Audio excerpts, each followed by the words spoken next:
सच की आवाज़ NPS news में आपका इस्तकबाल है। मैं हूं मोहम्मद जावेद। देखिए आज की अहम खबर। अस्सलाम वालेकुम।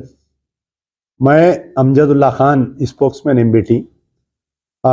दरअसल आपके दरमियान में आने की वजह यह है कि जैसा कि आप लोग जानते हैं कि जगतियाल में जो है 9 मई के दिन जो वाक़या पेश आया था, एक माँ और बेटी जो है सिद्दीपेट से जगतियाल जा रहे थे बस में, और वहाँ पर एक दूसरी संध्या नामी एक लेडी वहाँ पर आती है। और क्योंकि ये माँ और बेटी जो है ये समर रहने की वजह से, धूपा रहने की वजह से बस की विंडो जो है बहुत गर्म रहती है, तो 3 सीट में से 2 सीट छोड़ के बैठे हुए थे।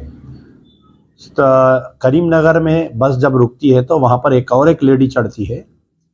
वो आके इन लोगों को बाजुक हटो बोलती, नहीं हटने की बुनियाद पर कुछ ये लोगों के साथ बदकलामी की जाती है, यानी तेलुगु में कुछ बोलती है वो।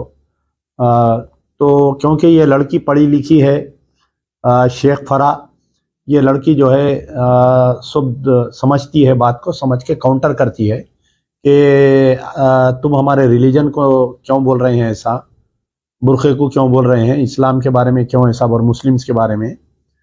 तो ये लेडी जो है किसी को फ़ोन करके इतला करती है, और बस को जो है जगतियाल बस स्टॉप से पहले रास्ते में बस को रोका जाता है। बस में कुछ 3-4 लोग चढ़ते हैं, उस लेडी से बात करते हैं जो करीमनगर में पैसेंजर बनी थी। उसके बाद में जो है ये माँ बेटी के साथ बदतमीजी करते हैं। तो ये शेख फरा जो लड़की है वो वीडियो बनाती है, तो उसका फ़ोन लेकर फोड़ देते हैं, उसको बहुत बाल पकड़कर बस में से बाहर निकालते, बुर्खा पोश ख़वातीन